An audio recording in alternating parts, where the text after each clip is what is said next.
USA Today reported that Donald Trump plans to end birthright citizenship with an executive order.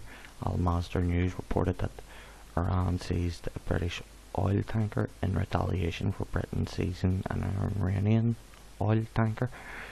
Fort Roos reported that Argentine President Mauricio Macri designated Hezbollah as a terrorist organization when Netanyahu demanded that Macri prescribe the party. The Independent reported that the Law and Justice Party aims to make Poland free of LGBT ideology. 30 cities and provinces have made such declarations.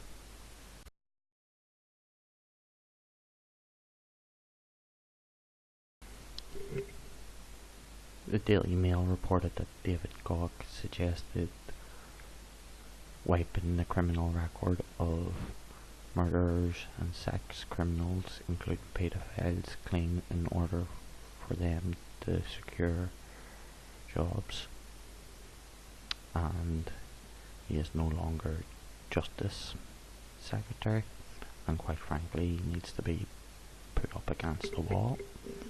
Daily Mail reported that Jason Owen has been freed after 2 years in incarceration for killing a baby. The Independent reported that a 1-year-old has been prescribed antidepressants in Scotland. As someone who suffers from a deep chronic depression, I can tell you that antidepressants don't work. I've been on citalopram and sertraline and they didn't work. And since depression is caused by and exacerbated by circumstances, the focus should be on changing the shitty circumstances.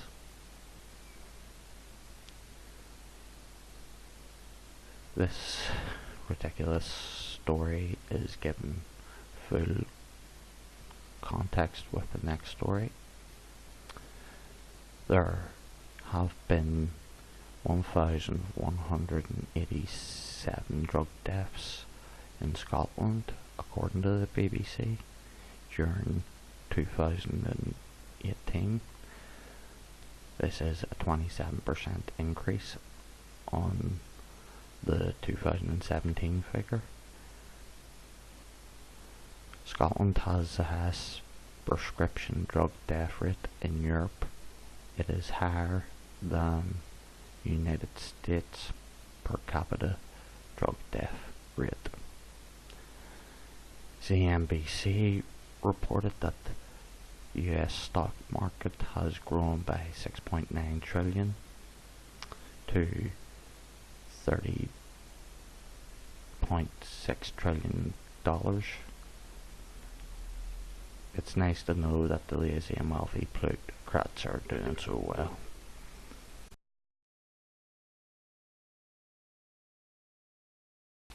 CNN reported Stephen Mnuchin warned that the US government is running out of money faster than expected. Mnuchin illegally foreclosed and repossessed people's homes. Kamala Harris refused to prosecute him. Mnuchin supported the tax bill which lost trillions in revenue and therefore added trillions of dollars to America's national debt. Sputnik reported that Swedish police uncovered a paedophile ring escorting minors, children on dating sites. Washington Post reported that China's realigning to Iran indicates to Donald Trump of their intention to keep trading with each other despite the United States hostility towards Iran. WAFF 48 reported that Laredo Police Department in Tennessee warned residents not to flush meth down the toilet as methed up alligators have been found in North Alabama.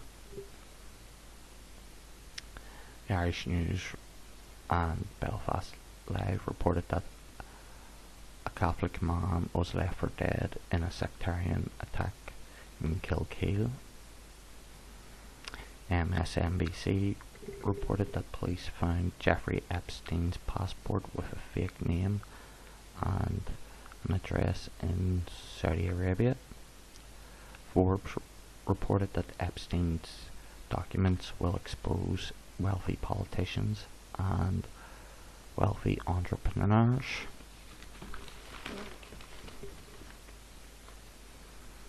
Uprising Today reported that the Yemeni army launched an offensive on Saudi Arabia's positions in Jizan. ABC reported that an armed man who threw an incendiary device at ICE was shot by police. The Times of Israel reported that Hassan Nasrallah stated that Israel could be wiped out in a war between the United States and Iran. The Irish News reported that a tricolour was burnt on a bonfire in Newton Arts in an act of sectarianism. The American Thinker reported that making the LGBTQ community a protected class will kill religious liberty. The South African reported that the Independent Electoral Commission deregistered the racist party Blackland First. Persecution reported that a 55-year-old Christian was falsely accused of blasphemy in Pakistan. Palestine Information reported that the Democratic People's Republic of Korea's foreign minister called Netanyahu a stinking Zionist. If the cap fits. The Society for the Protection of Unborn Children reported that the Scottish National Party MP Lisa Cameron was hounded by trolls for voting against imposing abortion on the 6 counties.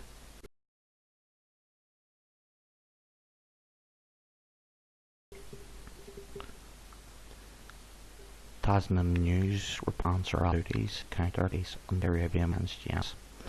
Frankly, it's about time bloody genocide did end. Fox News read Planned Parenthood said that Donald Trump's abortion rule on banning referrals to abortion outlets is a devastating blow. PJ Media reported that Ilhan Omar refused to condemn Al-Qaeda, using Islamophobia as a poor excuse to not condemn Wahhabi terrorists.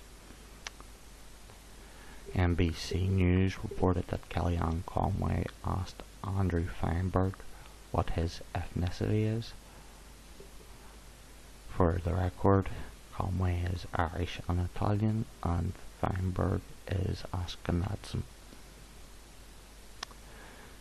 Irish News reported that a North Belfast woman was left distraught when the RUC aggressively tried to recruit her as an informer. The Society for the Protection of Unborn Children said that the House of Lords is aggressively imposing abortion on the 6 counties.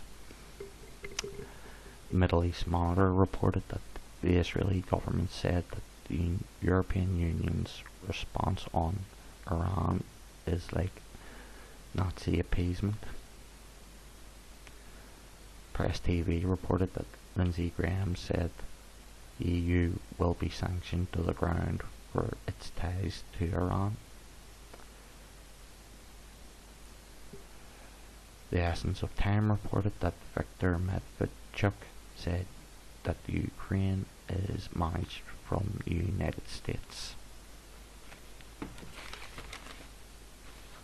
The Washington Post reported that Donald Trump launched his re-election campaign in the name of Jesus Christ.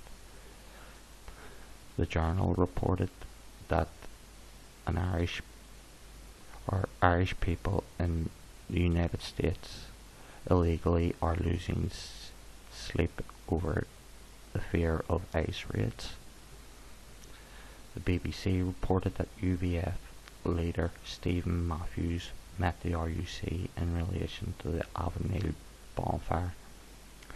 This after Simon Burton, the new RUC chief, said that the RUC has a zero tolerance policy in relation to the Ulster Volunteer Force. We now see that that is complete nonsense.